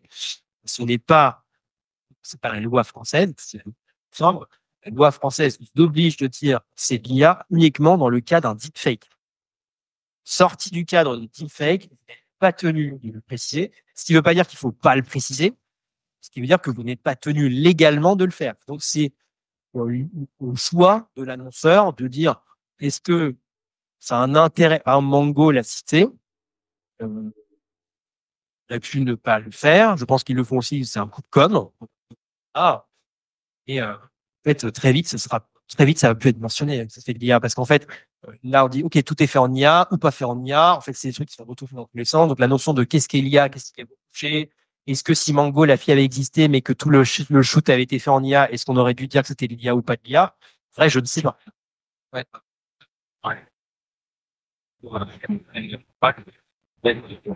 Oui. Alors, cette photo a été retouchée. Ouais, exactement. Alors ça, il faut pour se rappeler de pourquoi ça existe. Ça a été fait sur les campagnes, notamment de mannequins. Ça a été motivé pour lutter contre l'anorexie. Parce qu'en fait, jusqu'à il y a pas si longtemps, euh, la moindre fille qui faisait de la mode faisait 37 kilos.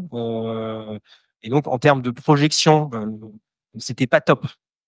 Donc, ça a été mis comme effectivement les mannequins sont retouchés. Et donc là, aujourd'hui, effectivement, globalement, le marché évolue et on pas plus ça, mais on a moins ça. Et donc, l'ajout de cette mention-là, c'était pas pour dire que ça avait été retouché, c'était avant tout pour sensibiliser et lutter contre l'anorexie.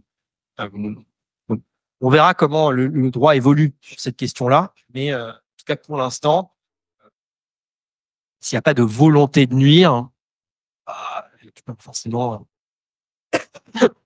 hyper pour. En fait, ça dépend. Des avatars, donc je disais, on fait beaucoup de modules de formation d'avatars. Donc là, typiquement, c'est des choses que l'on fait industriellement. Si on l'utilise avec les métiers. Pour ma formation, nous avons créé des avatars grâce à eux. Nous allons donner vie à des scripts de formation que nous avons écrits.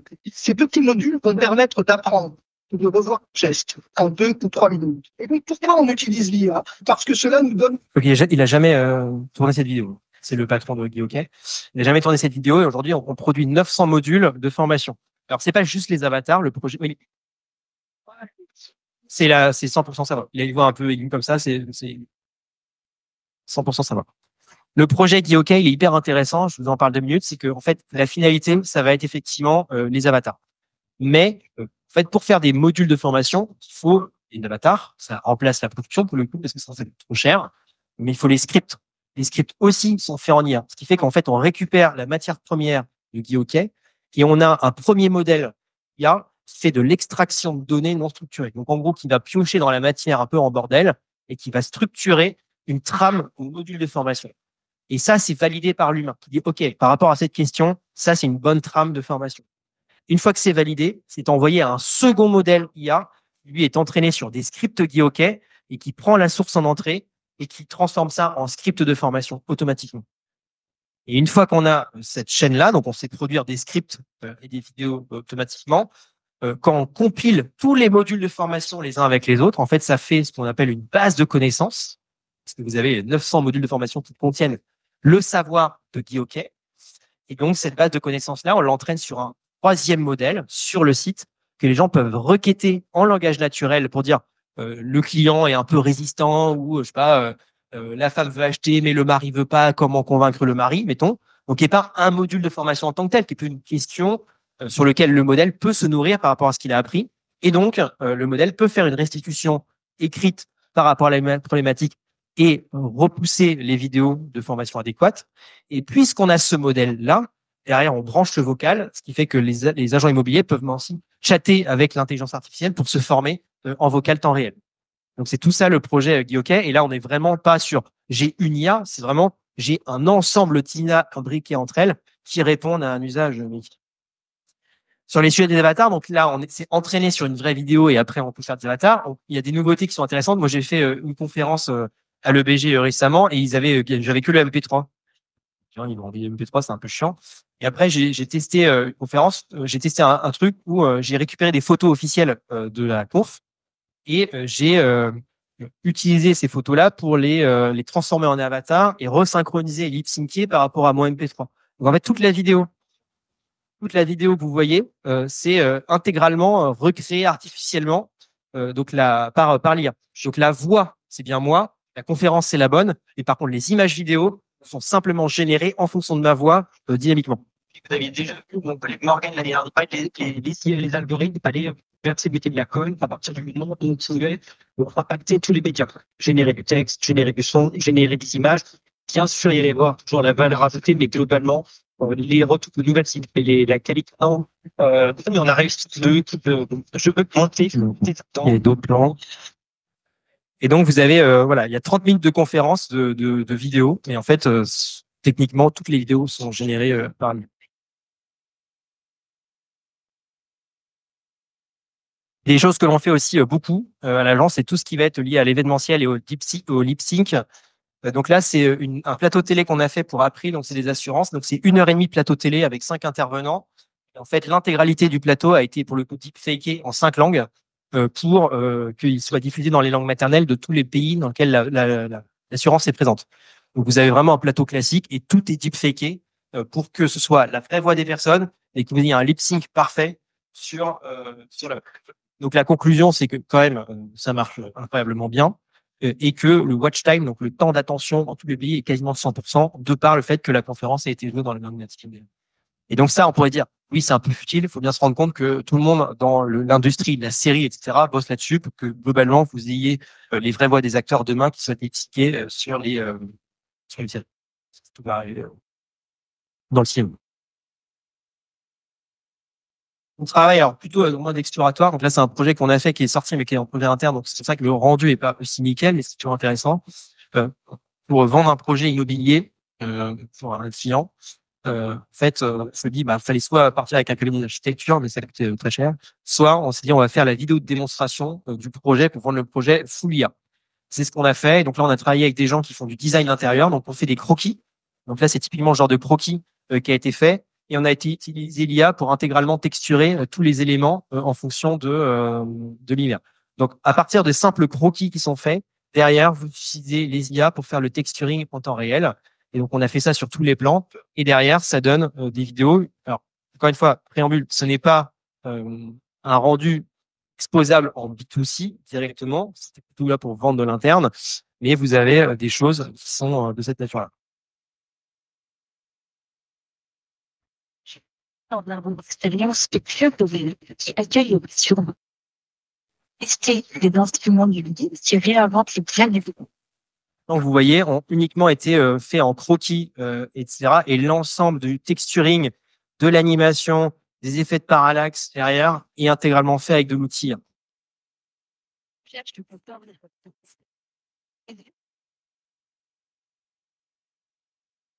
On est en train de tester en ce moment aussi. Alors ça, on va probablement l'utiliser sur UGC, Act1. Act1, je sais pas si vous avez testé, ça vous parle? Est-ce que ça parle à quelqu'un? Act1. Act1, c'est un modèle de runway qui permet de récupérer les expressions faciales d'une vidéo pour les réappliquer sur un personnage que vous venez de créer en IA. C'est autre chose. Donc, mettons que donc dans la vidéo, il y a moi qui suis enregistré à ma webcam et tous ces visuels-là sont des visuels pour soit une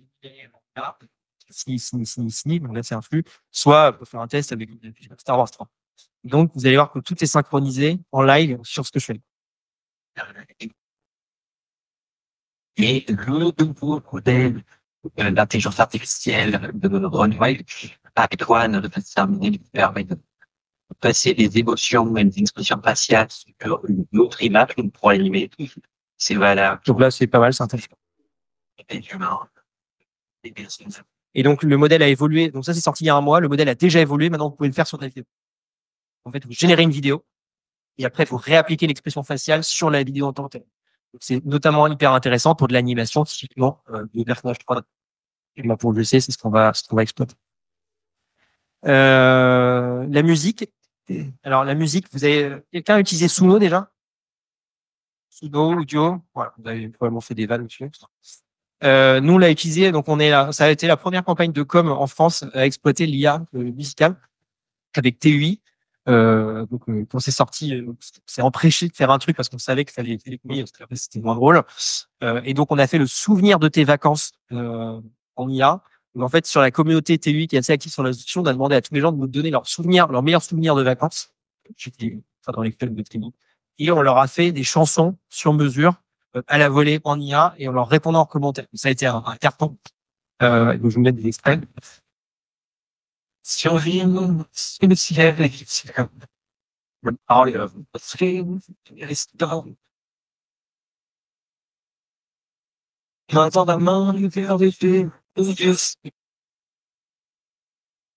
donc, ce qui était intéressant, c'était qu'en fait, on avait créé un assistant, ce qui fait qu'on récupérait le souvenir de la personne sur les réseaux sociaux.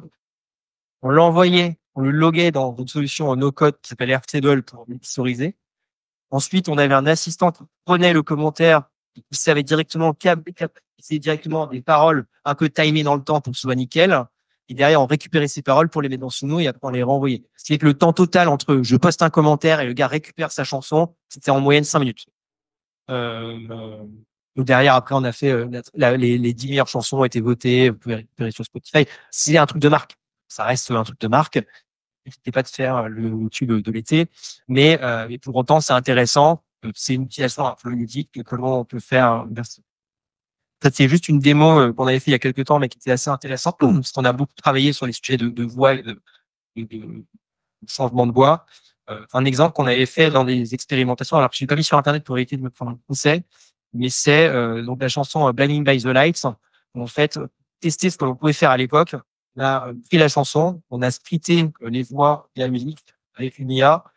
On a remplacé la voix du chanteur par celle d'Angèle. Et en fait, on a réappliqué la voix d'Angèle avec celle du chanteur, avec un léger décalage pour en faire un duo.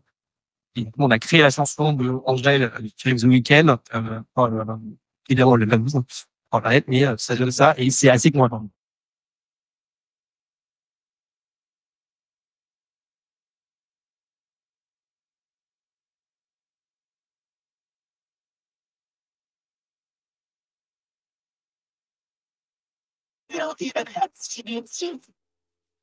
On l'a fait il y a 1 an et demi, ça date un peu. En fait, pour arriver à faire des choses en IA, j'ai perdu des gens complètement. Ils sont en train de dormir intégralement. Complètement. Elle est éteinte par l'IA. Ouais, c'est assommé par lui. Donc du coup, c'était quoi ça? Ah oui, je voulais vous montrer, je voulais vous montrer Bolt.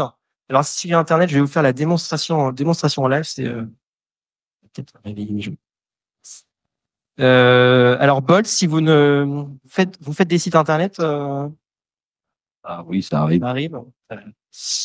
Alors Bolt, c'est quoi? C'est un outil qui vous génère vous génère une interface front office au prompt. Alors on peut dire ça ne marche pas, ce n'est pas possible. Ici, exemple. Hop, je vais me mettre ici. Donc là, je vais reprendre un projet qui est en cours. En fait, donc vous promptez la machine et la machine code devant vous. Exécute le code. Et ensuite, accéder au site. Que ça vient de fonctionner. Donc ça a été intégralement développé au prompt. C'est fonctionnel. Vous cliquez partout. Vous avez des choses, vous pouvez taper des choses pour faire le test. Tout ça se fait au prompt. Alors pourquoi ça se fait? Je vais faire les slides.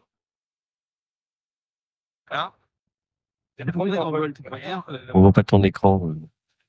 Ah, on voit ton écran? Non. Alors, Ah si, on est sur Guimoquet. Guimoquet. Ah ouais, c'est ça.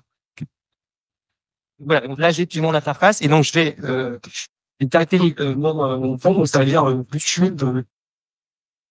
tu as remplacé tu ajouter un module pendant ton départ qui vient être reprise sur oui les poules on va mettre un truc qui n'a rien à part quand elle fasse voilà à nouveau si prise bien répondu. Bon, on va volontairement pas être de trucs trop compliqués. Mais globalement, vous exprimez fonctionnellement ce que vous voulez et où vous voulez qu'il le mette dans l'interface. Vous allez vraiment au prompt et vous exécutez. Donc là, en plus, vous pouvez le faire en français, en anglais. Si vous avez 2-3 fautes d'orthographe, il va à peu près comprendre. Donc, il interprète. Et donc là, ouais, il comprend. Et là, il commence à coder en direct. Alors, on a le temps. On va faire la démo en live. Et donc là, on utilise ce genre de techno aujourd'hui, notamment pour repenser la manière de faire des projets avec les clients. Ce qui fait que le scénario actuel d'un site, c'est je vais voir un client, je récupère son besoin. Ensuite, le chef de projet va voir un UX designer qui va dire, OK, par rapport à votre besoin, je vais faire des créations qui vont avoir cette tâche-là. Je valide avec le client. Est-ce que ça vous va, monsieur le client? Oui, OK. Ensuite, vous avez un créa qui va venir mettre en peinture, on va dire, son interface. Est-ce que ça vous va, monsieur le client? Oui. OK. Ensuite, vous avez un intégrateur qui va venir intégrer. Le fait d'avoir ce genre de technologie aujourd'hui permet d'avoir une personne qui a en tête le projet, qui peut s'asseoir avec le client et qui peut faire l'interface en direct avec le client. Et ce que l'on observe. Jusqu'à la mise en ligne. Alors, jusqu'à la mise en ligne pour le front. Pour le front. Mais ça veut dire que même dans la logique de cahier des charges, en fait, ce que l'on observe, juste là, c'est vraiment de l'observation, c'est historiquement, en fait, c'est très séquencé et vous avez une logique de temps, j'y vais, d'aller-retour. Alors que le fait de faire des choses en temps réel, en fait, ça stimule l'ensemble des équipes projet. Le client, comme il peut voir, il dit ah mais en fait, ce serait mieux là, mais on pourrait peut-être faire un test là. Mais comme plus rien n'est complexe à faire, ça donne plein d'idées. Et donc, en fait, il y a un cran en qualité qui est très rapidement fait. L'intégralité du site et du fonctionnement peut quasiment être testable en live, ce qui fait que même au moment de faire le développement back-office, il y a beaucoup moins dans le cahier des charges techniques de choses à préciser, puisque l'intégralité du front est souvent assez autoportant dans son fonctionnel. Et donc là, sur le cas de GuiHockey, ce qu'on a observé, c'est que quasiment le temps gagné, il est quasiment de l'ordre de 1 mois à 6 semaines pour arriver au même résultat. Quiz Pokémon. Donc là, on observe qu'il a bien pas craqué. Et donc quiz Pokémon. Et voilà, il m'a fait le quiz Pokémon en direct. Quel est ce Pokémon? Vérifier. Ah voilà, c'est incorrect. Pikachu. Question suivante, etc., etc. Et donc si j'aime pas, eh ben je recommence. Et ainsi de suite. Vous avez obtenu 0 points, essayez encore. Et donc l'intégralité de cette interface a été faite comme ça. Et ce qui est surprenant, c'est qu'en fait l'outil va plus loin même que je vous demande, ce qui fait qu'il est capable de proaction. Ce qui fait qu'à un moment, je lui avais demandé d'avoir des menus de notification. En fait, il a été plus loin, il a fait mieux que ce que je lui ai demandé. C'est souvent assez plaisant sur le moment. Et donc ça, ce genre d'outil redéfinit à terme comment on va aborder les logiques de création de site. Et donc, d'une certaine manière, comment on fait, comment industriellement. J'ai on une va- question. Bonjour. Tu as une question en ligne. Ah, oui. Oui, je suis en ligne. Bonjour. C'est super, hein, franchement, je trouve ça passionnant. Il y a vraiment de tout. La question, c'est que cet outil, je n'ai pas bien compris le nom de l'outil. Et deuxième chose, ça me fait penser à tout ce qui concerne les landing pages. Ça veut dire aussi qu'on peut créer en masse des contenus en ligne, des pages pour des produits, des services, alors qu'avant, ça prenait un temps fou de faire du dev. Et autre chose que je me demande, c'est en termes de référencement, puisqu'il y a aussi une question de référencement des sites internet en ce moment. On passe du SEO aussi au référencement pour les IA. Qu'est-ce que vous en pensez? Alors, votre transition, c'est mon sujet du moment, ce sujet-là. Alors oui, on peut créer des contenus en masse. Après, ça ne remplace pas tout parce qu'évidemment, là, vous n'êtes pas complètement tributaire du code, parce que là, ça vous fait un code. Donc, en fait, sur ce genre de Bolt, donc c'est Bolt, la solution. Ça vous fait un code. Vous pouvez soit auto-héberger votre site, parce que s'il n'y a pas de motorisation, vous pouvez l'avoir hébergé. Soit, si vous voulez le récupérer pour le motoriser avec la technologie que vous voulez, vous pouvez le récupérer via GitHub. Donc, vous pouvez le pusher sur du GitHub. Donc après, le code, c'est du code généré, donc qui n'est pas forcément optimisé. Alors, c'est surtout pas forcément éco-responsable. Mais en revanche, même si vous n'utilisez pas le code, quand bien même vous devriez refaire l'interface, le temps gagné de conception est monstrueux. Parce qu'après, vous pouvez très bien avoir cette interface. Maintenant, on refait l'interface proprement. Mais malgré tout, vous avez gagné des semaines de taf. Malgré tout. Donc, je termine juste pour laisser question. Sur le sujet du référencement du search, c'est en train de bouger dans tous les sens. Comme je dis, on passe du lien bleu au résumé, un peu. C'est ce qui va se basculer. Donc, avec Google qui évolue avec la logique d'overviews, qui sont des résumés des résultats en fonction de la requête recherchée. La grande question, c'est comment les marques vont pouvoir remonter dans ces résumés, alors qu'avant, elles pouvaient se positionner sur des liens. Vous avez Search GPT, donc le Search de ChatGPT, qui arrive en octobre, qui, sur le mois d'octobre, a priori, a contribué à hauteur de 4% du trafic mondial organique, ce qui est monstrueux. Et en parallèle de ça, vous avez aussi les réseaux sociaux qui sont en train d'évoluer, notamment par exemple TikTok, qui se transforme en moteur de recherche. TikTok va devenir de moins en moins un réseau social qu'un moteur de recherche, notamment sur la Gen Z. TikTok, c'est le moteur de recherche prioritaire pour les requêtes, notamment voyage. Il faut bien savoir que TikTok scanne tous les contenus que vous mettez, transcrit tous les contenus que vous mettez. Je vous invite à taper le mot-clé, par exemple, une question dans TikTok de type comment monter une cloison. Ça va vous faire un résumé textuel. Personne n'a jamais mis de texte. Par contre, c'est du transcript des vidéos pour faire une synthèse textuelle. C'est vraiment une logique de search. Donc, le search va beaucoup évoluer dans les années à venir. On estime qu'à 2026, Google, c'est une perte organique de 25% du trafic organique avec les évolutions. Ce qui est monstrueux. Il y a des business scientifiques dessus. Donc, oui, c'est à considérer. Et on n'est plus du tout dans je fais des petits mots-clés, etc. Vraiment aborder le truc globalement. C'est une évolution massive. Il y avait une autre question. Voilà. Et la dernière question, parce qu'il est 11h. Ouais, aux h05, c'est bon. Et du coup, il y avait une autre question. Non, vas-y. Ouais, vas-y. Jusqu'à, ou avec, on peut faire des ça peut faire des calls API, par exemple. Alors, normalement, non, c'est pas fait pour, mais par contre, vous pouvez faire de l'app. En fait, c'est vraiment fait pour faire du front office. Avec tous les frameworks JS pour faire du front office. Donc, c'est vraiment, la solution va, comme toute solution, évoluer.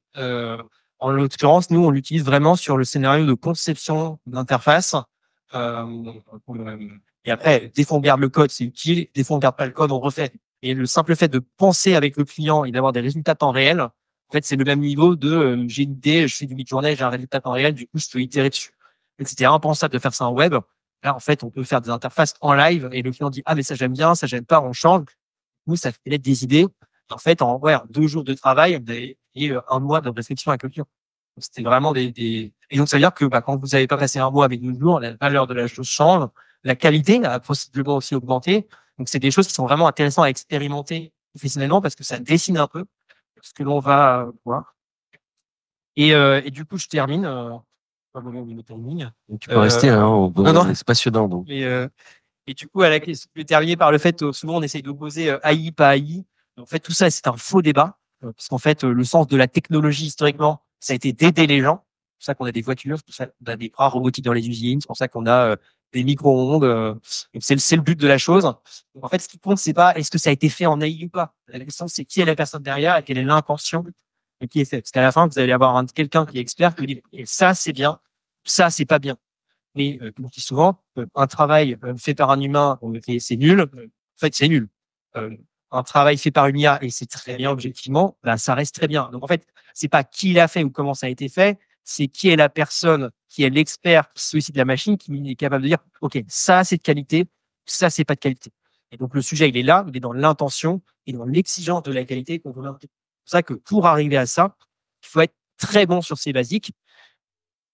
C'est basique en marketing, c'est basique com, ça veut dire en culture générale, ça veut dire moi je milite, hein, je fais pas d'intervention dans les écoles, je me dis mais en fait il faut foutre de la philosophie et de la psychologie dans les études sup, parce qu'en fait c'est des choses qui vont être hyper importantes quand on va commencer à faire des interfaces vocales qui vont être dans l'oreille et que c'est des machines, c'est pas la même chose que d'avoir un écran. Donc en fait c'est d'autres compétences.